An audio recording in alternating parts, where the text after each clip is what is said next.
Hello everyone and welcome back to our virtual Mishnah Berurah here. We're holding a Mishnah Berurah Chelik Gimel, and in Yirtzeh Hashem today we will be learning Daf Tzadik Beis Amid Beis. We are continuing to learn Hilchos Shabbos.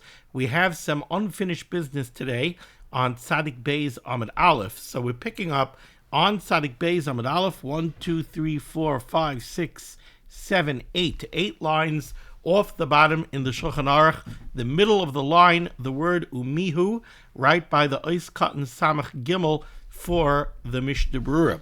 Our learning should be a schus for Achenu Kol Beis Yisrael, Hanisunim Batzara Ubashivya, Ha'imdim Bein Bayam Ubein Bayabasha, Hamakim Yerachem Aleihem Ve'yitziam Yitzar Lervacha, Me'afelu La'ira Mishibad L'Geula, Hashta Bagalo Vizman Kariv and Emar Amen.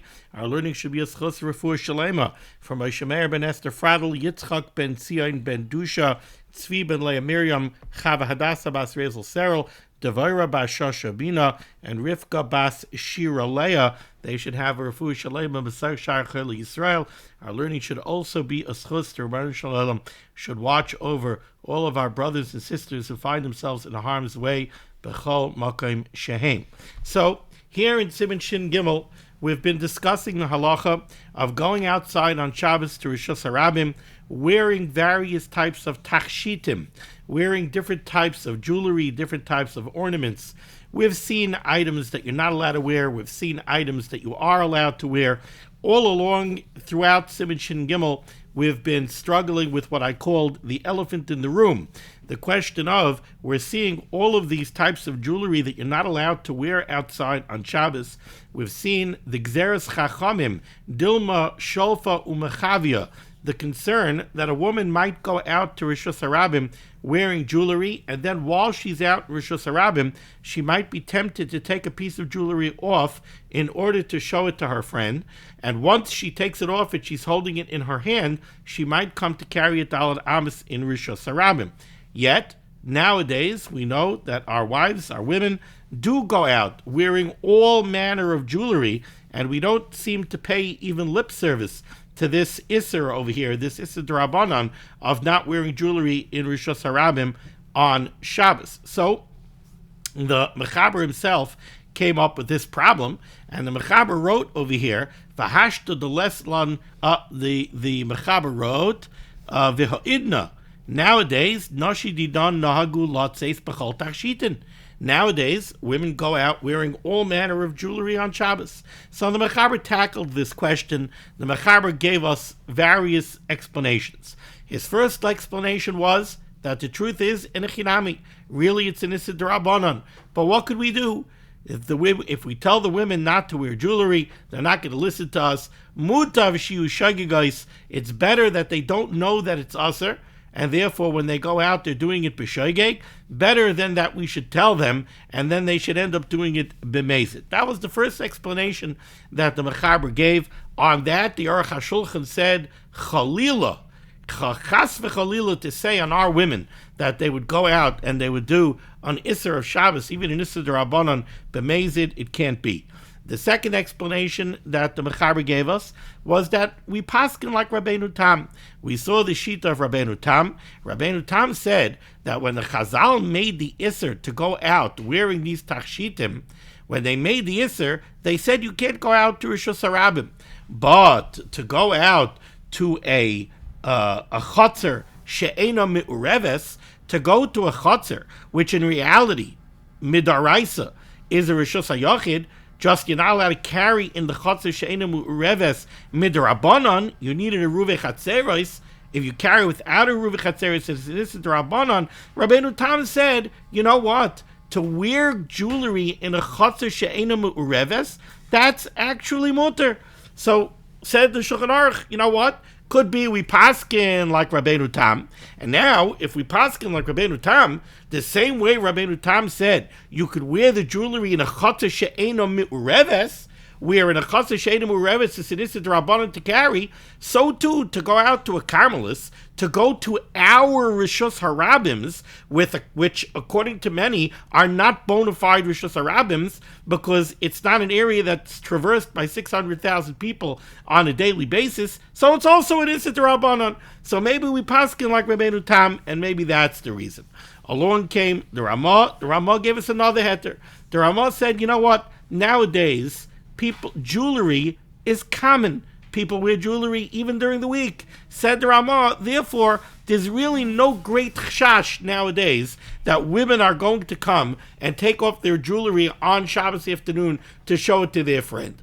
Back in the day when jewelry was a rarity, so if a woman had a piece of jewelry, she was very eager to go show it to her friend, and she would only be wearing it on Shabbos. Back in the day, there was a real concern, Dilma Shalfa Machavia, but nowadays, suggests the Ramah, there really isn't such a risk of Dilma Shalfa Machavia, and therefore we don't have this Isser.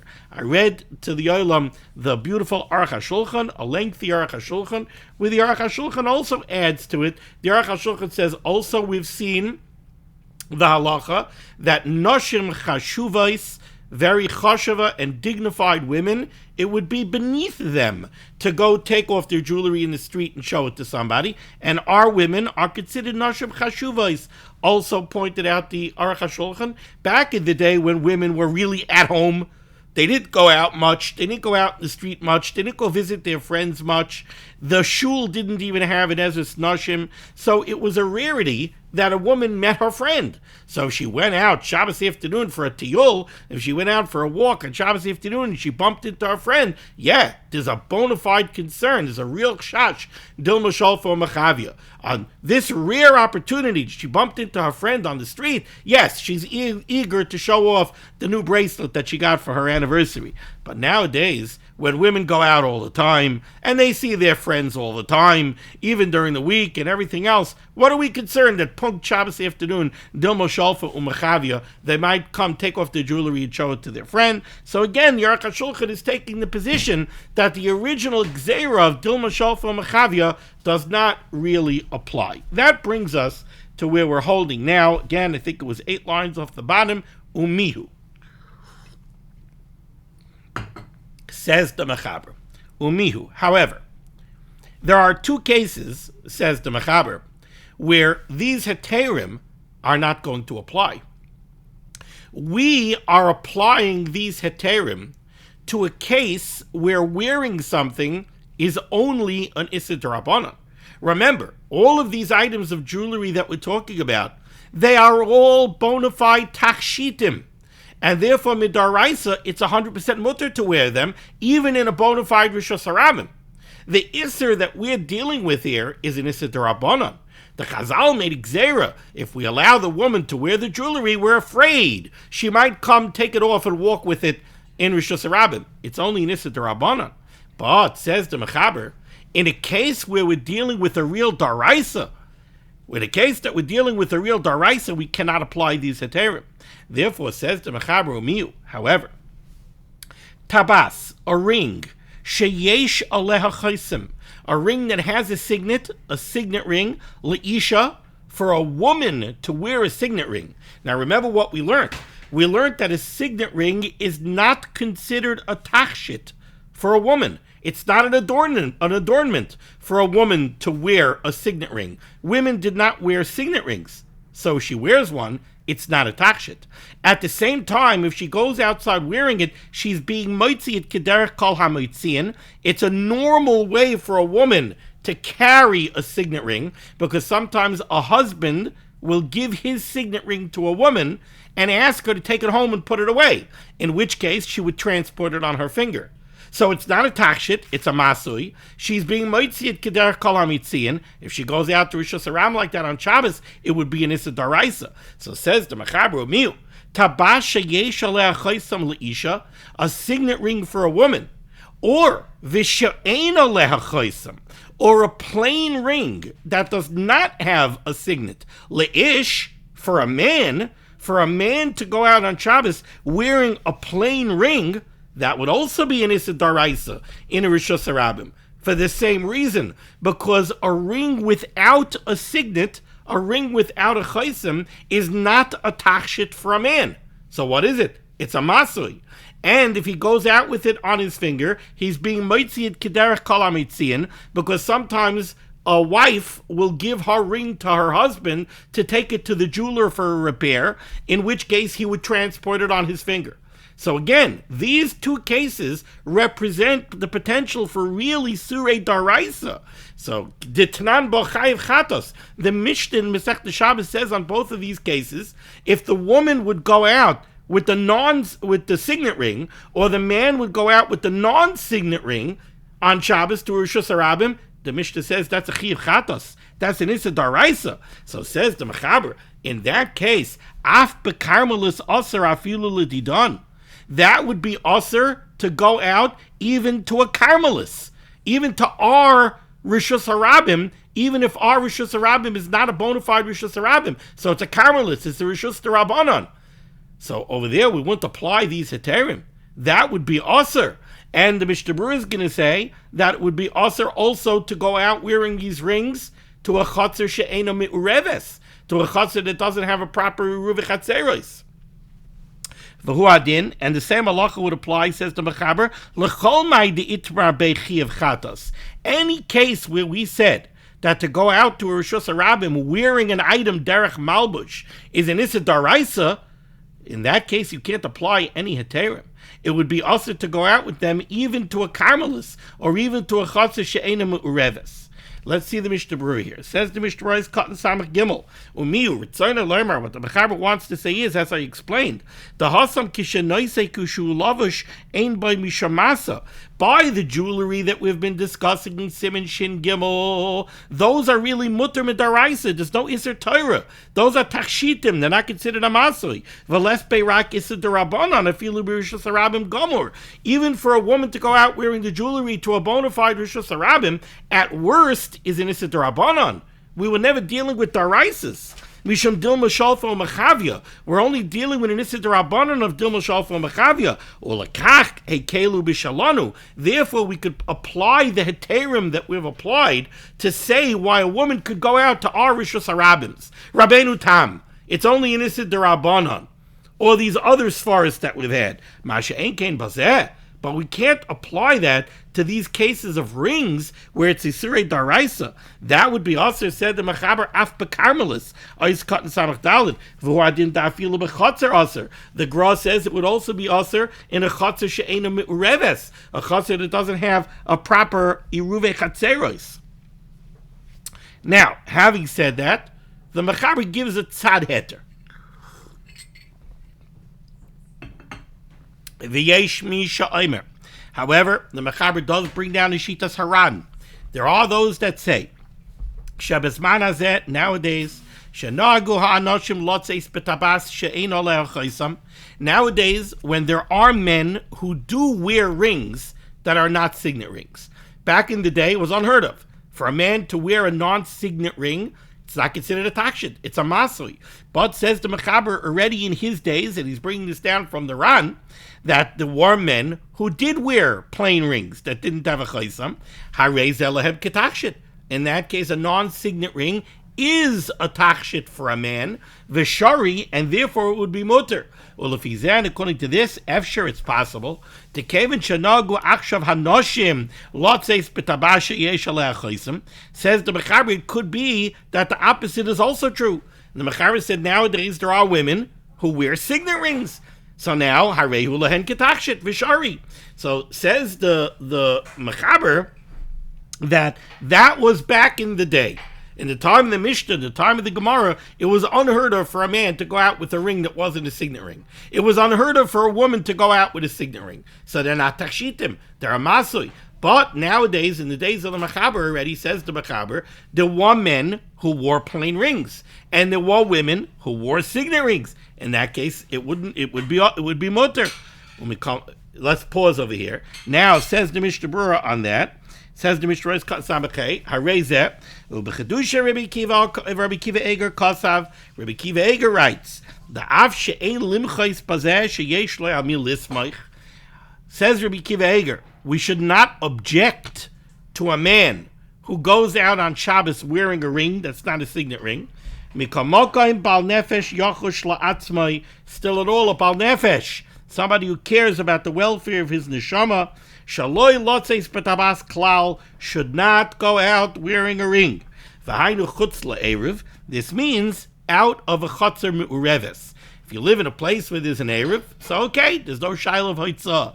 But if you're going out of an erev, you're going to an area that does not have an erev, then you should not wear a bal nefesh, should not wear a ring.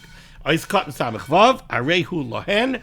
And nowadays that women wear signet rings, it could be that the signet ring is a takshit for them. Hainu lefi masha kasav betchila al pisvar achrona, the takshit muteris. This is all based on the heterim that we spoke out in the beginning of this year that would allow wearing jewelry. So in essence, what the Mechaber is saying is, if nowadays women wear signet rings, if nowadays men wear non-signet rings, so then they become a takshit. If they become a takshit, then midaraisa they're muter. So then the only concern is dilma shalfa machavia. Well, the gzeir of dilma shalfa machavia we had various ways of dealing with. Could be that it's 100% muter in a chotzer she'ena me'ureves, and therefore it's also muter in a rishus harabim shalonu, which is only a carmelist, not a bona fide rishus harabim. Could be there's no gzeir of dilma shalfa machavia because it's simply not done anymore, etc., etc.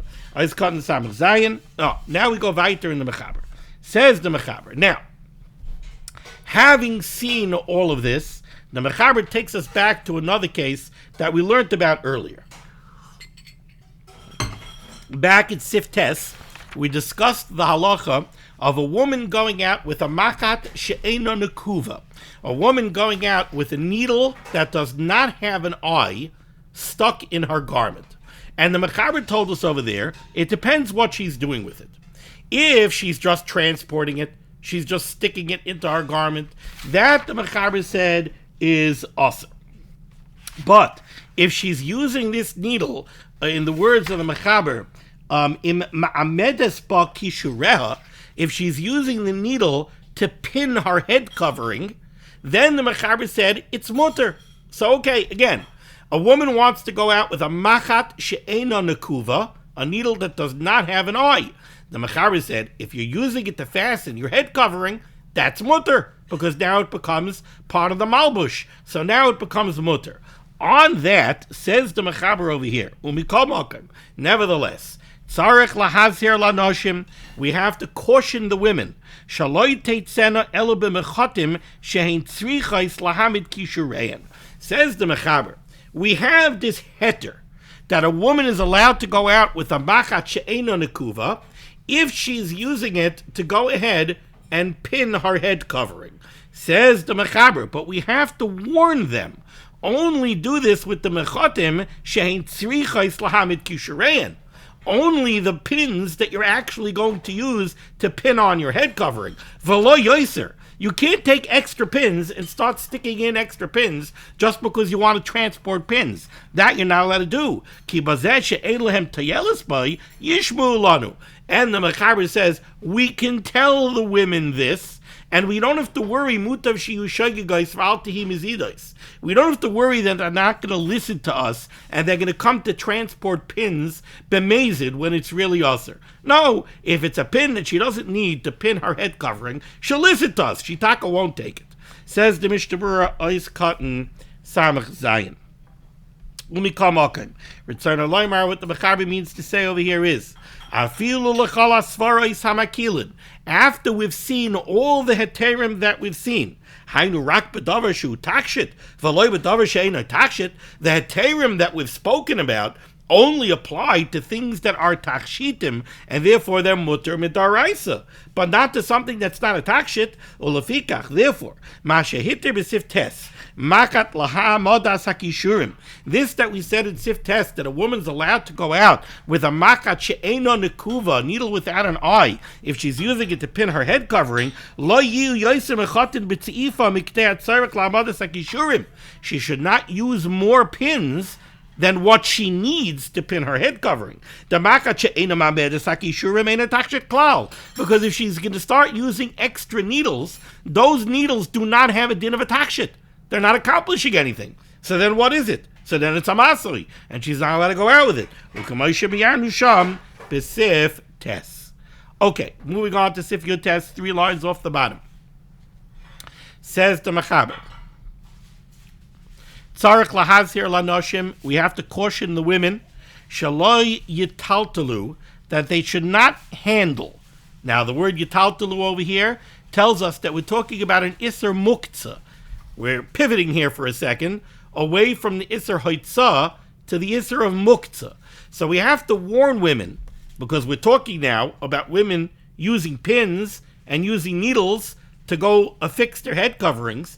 Tzarech lahazir lanoshim, we have to caution the women, shalo yitaltalu, that they should not handle machat, a needle, shenital chuda, where the point broke off, oy uktza, or the head of the needle broke off, losum batziifim, to use it in their head covering. Why? Because they're muktzah. A needle that lost its point, a needle that lost its head, is already ois keli. It's not considered a valid utensil anymore. If it's not a valid utensil, it's muktzah. What is it? It's not something that's roy for use on Shabbos. It's muktzah machmas gufay. It's inherently muktzah. So therefore, they can't handle it. Ela im keinital me erev Shabbos chuda v'uktzah l'shem ela im keinital me erev Shabbos chuda v'uktzah v'yichadol l'shem kach. Unless this is a needle that already lost its point or lost its head before Shabbos, and the woman took it before Shabbos and she was miyached it. She designated it for the use of using in her head covering. Remember, muktzah means set aside. The whole basis, the whole rationale for the Isser of Muktzah is we're dealing with something that does not have a Shabbos use. It's not muchan. It's not prepared for Shabbos use. So a needle that lost its point, that lost its head, it's muktzah because it's not considered something that's muchan for Shabbos use. It wouldn't typically be used, so it's muktzah. But if it already lost its point, lost its head on Erev Shabbos, and still in all, before Shabbos began, the woman took it and was miyached it, she designated it, and she said, I'm going to use this on Shabbos for my head covering. Now it is muchan. Now it is prepared for Shabbos use. She just went ahead and prepared it for Shabbos use. In that case, it's not muktzah. Says the Mishnah Berurah cut in Samaches machat shenital, a needle where that lost its point or its head. Ma'iri b'machat she'eina nekuva. Again, we're talking about a needle that does not have an eye. Sheyesh la kesher av b'roisha shekoshet shpilka. It has a significant head that's called a shpilka. V'hu nikra ukitz. That's the part of the needle that we refer to as the ukitz. V'al yidei shenital mimena. Now that it lost the ukitz, oy shenital chuda, or it lost its point, nispatel mimena shem keli. It's no longer considered a utensil, and therefore it becomes muktzah. Now, says the Mishnah Berurah, Ayin b'Magen Avram. However, take a look at the Magen Avram, shecholik ala mechaber, who disputes what the mechaber says here. Who is sviralei, the Magen Avram holds, tenihid b'machat nekuva nespatel shem kli al yidei shenital chuda oy chayra. It's true that when you're talking about a machat nekuva, when you're talking about a needle that has an eye, if you lose either the head, where the eye is, or the point, if you lose either one, it's considered ois keli and it becomes muktzah. Ukid l'kamam b'simin shin ches sif yud aleph, like we'll see weiter in simin shin ches be'ezras Hashem yisbarach. But b'machat she'ena nekuva, but by a needle that does not have an eye, which is the type of needle we're discussing here, lo nispatel shem keli mimena ad sheyinotlu shneim.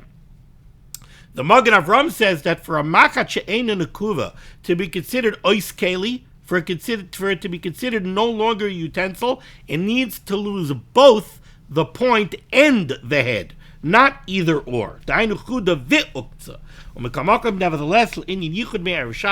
but if you take a needle and you designate it for Shabbos use before Shabbos, even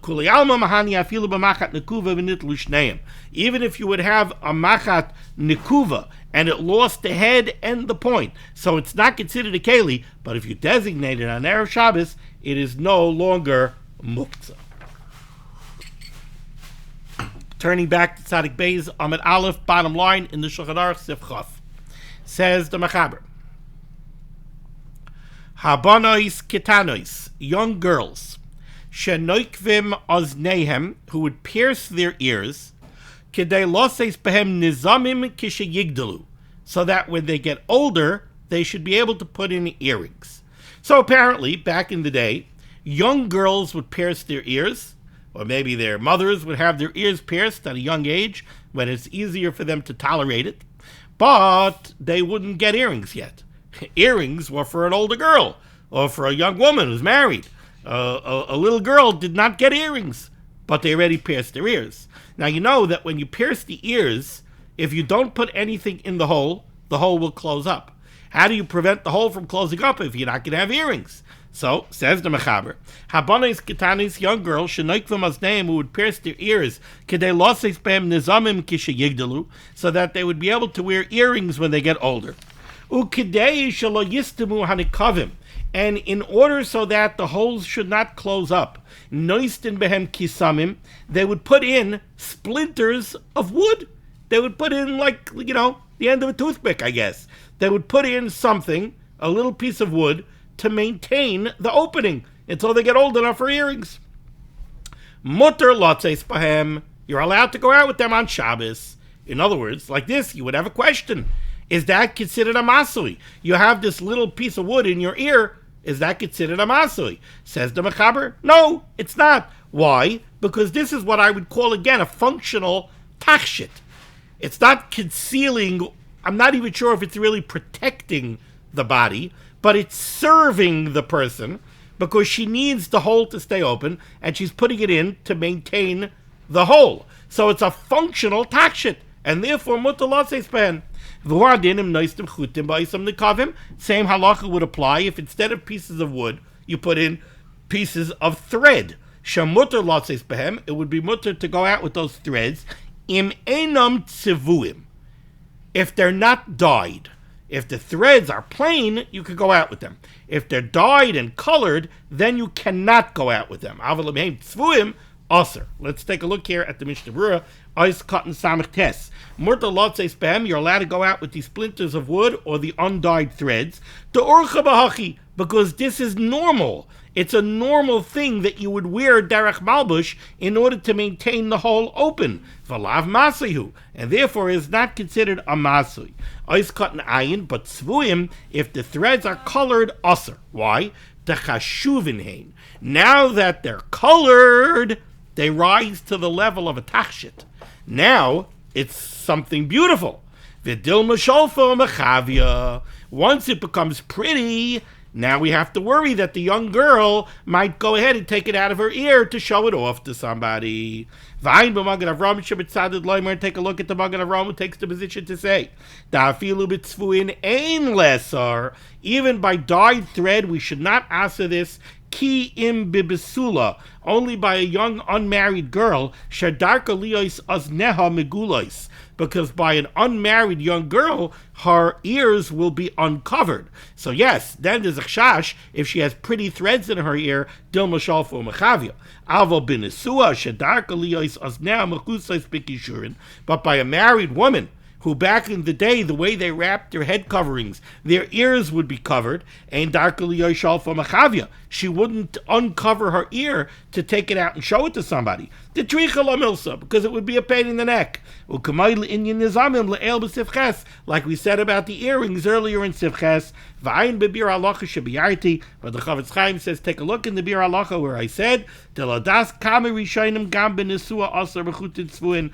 Rishonim disagree with this, and they say even a married woman can't go out with the colored threads because there is a concern dilma shalfa umachavia. And at the end of this lengthy Bir Halacha, he says because these threads, the nature of them is that they come out very, very easily, and therefore there's a real risk of dilma shalfa umachavia. Moving along to Sif Chaf Aleph. Says the Mechaber, Yoitzeis Isha Re'ula.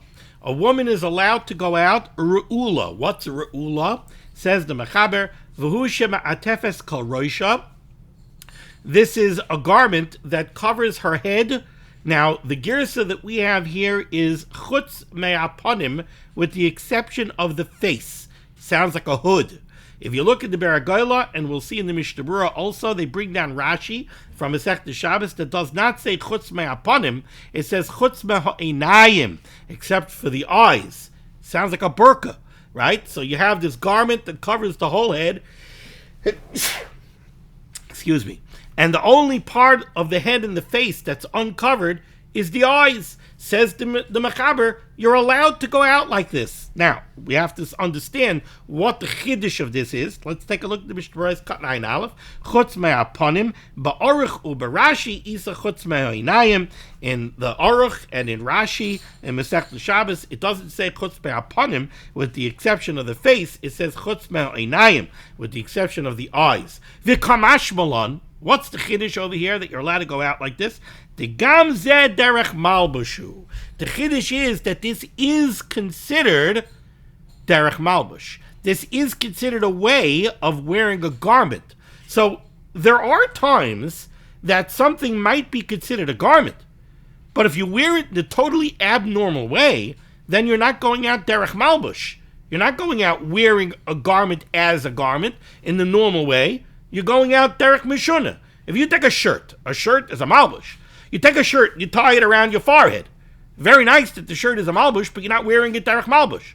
So there was a thought process that, just because we know that there are certain types of people in the world that go out wearing burqas and they cover up their whole head except their eyes, that's a mishagas. Maybe it's not a derech malbush. Kamash malon, that it is a derech malbush. And the truth is that in the Mishnah, in the Gemara at least, I'm sure, it says Aravios, Arabian women, Arab women, who go out ru'ulos. Now, why are we talking about Arab women? Well, Yiddish women who live in Arabic countries. If they go out with that style of dress, that's called derech malbush. You might have thought it's not derech malbush. Kamash malon, it is derech malbush.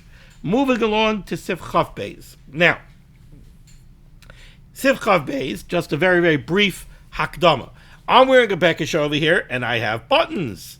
And I have beautifully tailored, I don't know if they're beautifully tailored, but I have buttonholes. So this is a professional garment, right? You've got buttonholes, you've got buttons, everything works very smoothly. Back in the day, we know that a lot of people made their own clothing, right? Everything was homegrown and home sewn. So it wasn't necessarily done in as professional a manner. So one way that they had of fastening a garment was that on one side of the garment, right, like here I have the button, on one side of the garment, they would take sometimes a round stone or a walnut or some other round item, a coin, we're going to see, and they would fasten it to the garment. And then on the other side of the garment, they would fasten a strap. And then, where they wanted to close the garment, they would take the strap from one side, bring it to the walnut, the stone, the coin on the other side, and wrap it around. And that's how they fastened the garment closed. Says the Mechaber Sif Chav Beis, 3 lines off the top, Tzadik Beis Amud Beis. Pirefes. What does pirefes mean? Pirish kosheres. A woman is allowed to tie bishabbos, on Shabbos, al ha'egois, on a nut. What does that mean? It means that a woman could use a nut on Shabbos to fasten her garment. She could have the nut attached to the garment, and then she could take the strap and she could wind it around the nut. Pirefes, pirish kosheres b'Shabbos, al ha'egois, on a nut, v'al ha'even, or on a round stone, sheyichadetoi lakach, if she designated it for that purpose. Now, what's going on over here? So, the truth is, a nut is not an issue. A nut is not muktzah. So there's no issue of muktzah when it comes to a nut. There could be an issue of haitzah by a nut, but there can't be an issue of muktzah by a nut. But a stone, we know that the classic example of muktzah makmas gufay, something that is intrinsically muktzah, is eitzim va'avonim, twigs and stones. So a stone is muktzah. Now, the Mechaber is telling me that a woman is allowed to use a stone on her beged to wrap the ritzua around. Says the Mechaber, that's only sheyichadetoi lekach. It's only if she designated the stone for that purpose. If she designated it for that purpose before Shabbos, So then it's no longer muktzah, it's muchan. She designated it for Shabbos use as a closure on her garment. So again, parefes, pirish kesheres b'Shabbos ala egois. You could use a nut to fasten your beged closed. Valo even, or a round stone, sheyichadetoy lekach. If you designated the stone for that purpose, the yotzeis by, and you're allowed to go out with it because it becomes part of the malbush now. Says the Mishnah Berurah cut 9 base. Parefes. V'hainu, what does this mean? Shemisatefes betalis sheyesh beroisha echad ritzua. It means that a woman is wearing a garment. Talis over here doesn't mean talis shel mitzvah. It means a garment. She's wearing a garment. Sheyesh beroisha echad ritzua. On one side it has a strap. The kosheres even oy egois beroisha hasheni. And she's tying on a stone or a nut on the other side. For what purpose? The This is the closure of her beged. She's going to take the strap from one side and wrap it around the nut or the stone on the other side. Now, one of the chidushim over here is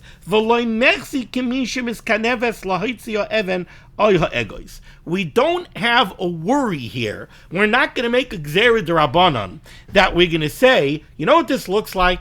This looks like the woman really just wants to transport a walnut, or she just wants to transport a stone, and that's why she's using it on her garment. Again, as far as the rules of HaTorah that we've seen, this is not a masui, it's part of the malbush. You're using it as a functional part of the malbush, as a closure on the malbush. So midaraisa, there's no concern over here. The only concern would be, maybe there's room for an issa d'Rabbanan, that it looks like she's going to make a shtick. She's doing a harama. She's trying to go ahead and transport the nut or transport the stone. Says the Mishnah Berurah, no, the Mechaber is telling me, V'loi mersi kimisha biskaneves l'hoitzia evenu egois. We don't have to have such a concern that people are going to say she's trying to come up with a shtick to transport a nut or a stone. Because everybody realizes what she's doing. It's the closure of our beged. Masha ein kain, but this stands in contrast to a case where we saw that there is such a concern. Masha ein kain begarge melach de besif tezvav.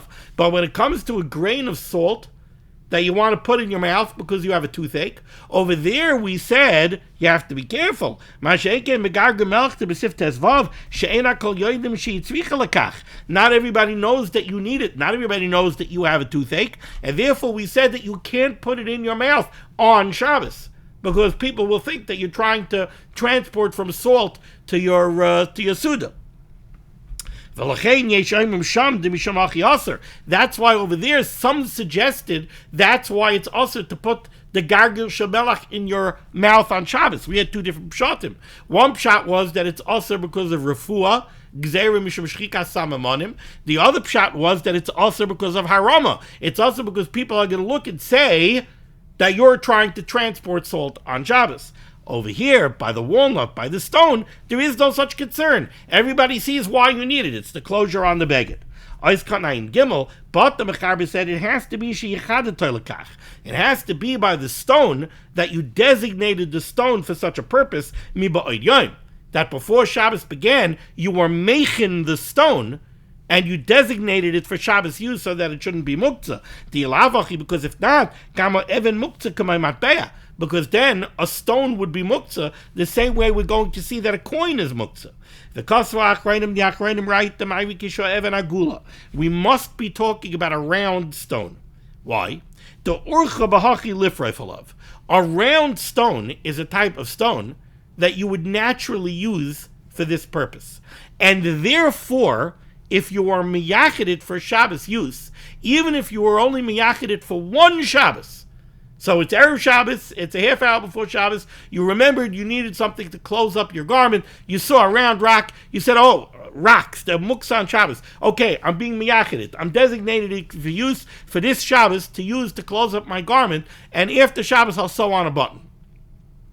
So you're only being miyachid for one Shabbos. Since it's normal to use a round stone in such a fashion, even though you were only miyachid for one Shabbos, that yichud is effective and it renders it non-muktzah. Lakach mahani ba yichud afil rak l'Shabbos achas. Avalim eina agula. But if you look around and you didn't find a round stone, you found some weird shaped stone, lo yibahani ba yichud l'Shabbos achas. A round stone, a stone that's not really meant, not really suitable for such a purpose, being miyachided for one Shabbos is not effective. K'moshe kosov Siman shel chesed chaf beis, elim ken yichad alakach la'olam, v'zeh mahani afilu b'mabat beya ukidel l'kamei. Basically, what we're saying is like this.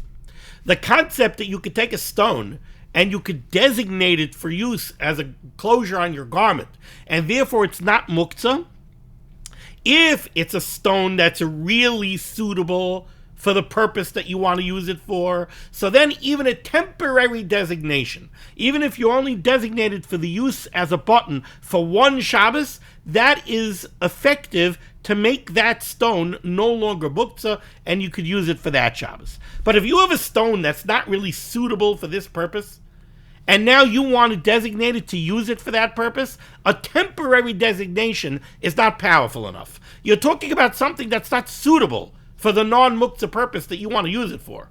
A temporary designation is not going to make it ois muktzah. That would require a permanent designation. Okay, let's go weiter.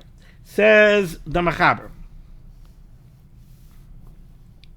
Aval alamat beya, 4 lines down the middle of the line. So we've spoken about a nut.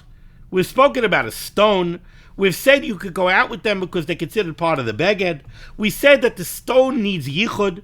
You have to go ahead and be miyachid it. You have to designate it for the Shabbos use, so it shouldn't be muktzah. If you designate it, it is effective. Aval al hamatbeya, also lifreif b'Shabbos. But to use a coin, that would be aser.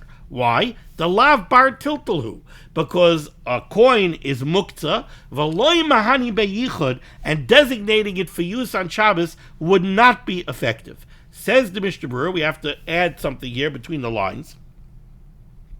Says the Mishnah Berurah, ois katan ayin dalet, v'loy mahani beyichud. Says the Mishnah Berurah, when the Mechaber says that you can't be miyakid a coin for a Shabbos purpose, hainu l'Shabbos achas. What he means is like this. By the round stone, we said you could use it on Shabbos even if you only gave it a temporary designation. By a coin, a temporary designation does not work. A coin is kind of like the stone that's not round, that's not suitable for this use. A coin, a temporary designation cannot work. But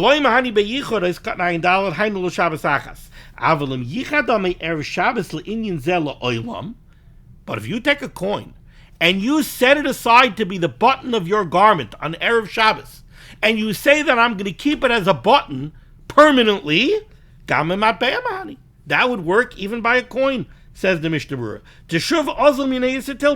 It loses its whole status of muktzah. He brings this down from the Tosefes Shabbos and the Chedushay Rabbi Kiva Eger. Going weiter in the Mechaber, says the Mechaber, the imparfa alav me erev Shabbos muter lasis by Shabbos. Certainly, if you actually used the coin on erev Shabbos as a button, now it's muter on Shabbos. Says the Mishrois cut nine. Hey, parfa alav me erev Shabbos. The ma'isa moyel avatim ina shemuktzah. Certainly, if you used it in that manner, it would lose its status of being muktzah. Moving along to Sifchav Gimel, 4 lines off the bottom. Let's say it's Shabbos afternoon, and a woman is taking her little 3-year-old to the park. And she's afraid that in the park, the kid might get hungry, and he might want a snack. She has no way of transporting a snack. There's no Erev. So she comes up with a kunz. I'll take a walnut, and I'll use a walnut as the closure on my baguette. And now if the kid gets hungry, I'll break open the walnut, and I'll feed him the nuts. So over here, you don't really want the walnut as a closure. You're using the walnut as a closure in order to make harama, in order to make a trick, to make a kunz, to go be able to transport the walnut through Rosh Hashanah, or at least the caramelist. But that's really what you want. Really what you're doing over here is transporting the egois. That's your kavanah. So says the Mechaber, if the woman needs a walnut for her son, so she's closing up her beged with it in order to transport it, If she's doing this in a bona fide Rishus Harabim, which is a risk of it is a Daraisa, Osir. That's Osir. Because that's a Harama on a Daraisa. V'em lekarmelis mutter, but if it's only to a karmelis, if it's not a bona fide Rishus Harabim, it would be mutter. Says the Mishnah Berurah Katan Ayin Vav. Osir. Midarabanan lasis kate. Even in the Rishus Harabim, it's still only going to be an Issa Darabanan to do this. Why? Afshu derech malbush ve'in derech leitzabekach. The reason it's a Darabanan is because she's not being Moitziat Kederech Kalamitzian. When somebody wants to transport a walnut, they don't transport a walnut by fastening it to their garment. So what this woman is doing is, she's transporting a walnut through a real Rishus Harabim. We're going to say that we're not going to look at it so much as a takshit, because we know she's doing it only to transport it, but she's definitely not being Moitziat Kederech Kalamitzian, so it's not a real Issa Daraisa, but it is an Issa Darabanan. Because she's doing harama to carry on Shabbos. Vadan, you should know the even though we've been talking over here about a woman who adin beish, of course the halacha would apply to a man as well. Okay, let's go to Sif Chavdalad. Let's try to finish Sif Chavdalad. Says the Mechaber, Yoitza be'even tekuma. A woman's allowed to go out with an even tekuma. What's an even tekuma? It's a segula stone. It's a specific type of segula stone. Pirush Aruch, the Aruch explains, even yedua. This was a well-known stone. Shekishihi al isha, that when a woman carried it, loy tapil, it would protect her from miscarrying. So this is going to fall under the rubric of a kameya mumcha. This is like the amulets that we spoke about earlier, a kameya. That's mumcha. It's proven. So it's a takshit. Over here, this even tekuma was well known and established to protect a woman from miscarrying. So therefore, if she goes out with it, it's a takshit, and she's allowed to go out with it. So yoytze even tekuma pirush arach even yedua shekishi alisha loy tapel. Uva mishkal sheshaklu kenegdoi. Also, there was another minig. They had this even tekuma. If you had another stone that had the same exact weight as the even tekuma, so you put the even tekuma on one side of a scale, and you put another stone on the other side of the scale, and if that second stone matched the exact weight of the even tekuma, now that stone also acts as an even tekuma, and therefore you're allowed to go out with the mishkal sheshaklu kenegdoi. If you had a stone that was the same exact weight as the even tekuma, a woman is allowed to go out with that too, because that's also like a kamei mumcha. Shaloi tapil, this is to protect from miscarrying. Va'afilu loinis abra adayin, and even a woman who's not expectant, she's not yet pregnant, she could also go out with it, because why is she going out with it? Maybe I am pregnant and I don't know, so I want to protect myself from miscarrying. You're allowed to do this. Says the Mishnah Berurah Kat Ayin Zayin, be'even tekuma. Haynu ma'ashanu karvin shterishus. This was the stone that they called a shterishus. Shanaisim nashim ubarais, that pregnant women would carry with them. Ubebir marshal, excuse me. Ubebir marshal al asmag. The marshal on the smag says, Kasav amatik, shamatza shu even chatzatz. This was like a piece of gravel. The cholol b'soichai, but it was hollow. The even katan b'soichai cholol ki'invel b'zug. Natural. This was a natural occurring stone that was hollow, and it had another little tiny stone inside that hollow. So it was kind of like an expectant woman. It's a woman that has a little baby inside. So this stone was a hollow stone that had a little tiny stone inside. Like the clapper of a bell. V'chein nivra. This wasn't something that was man-made. This stone, this is the way this stone was created. It's a natural occurring stone like this. There was a minig that they would take this stone and put it on a scale, and they would weigh another stone against it.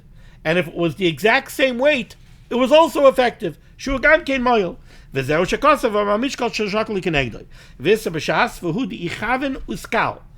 has to be that it was the perfect, that it, again, it's not man-made. This second stone that had the matching weight, it just punked, had the exact matching weight. This second stone punct had the same exact weight. Not that you took a bigger stone and you kept weighing it and you chiseled it down until you made the same weight. No, it naturally had the same weight. They didn't chisel away from it or add on to it to make it weigh the same as the Evet Tkuma. Such a stone would have the same school as the Evet Tkuma. The reason this would be mutter is because this falls under the rubric of a kameh mumcha. Even if the woman is not pregnant, she's carrying it around because maybe she'll conceive and she wants to be protected from miscarrying. Okay? We'll stop over here. We'll continue next time with Sif Chaf Hey. Thank you so much for joining me for Limud HaTorah. This list of Limud HaTorah should be making against Klal Yisrael. The Rebbe Shem should say Yeshua, Serfuas, Parnas, and Shaduchim to all those in need. We should be Zayichet to see the Bias Kal Tzedek. B'meher v'yameinu Amen. Be well.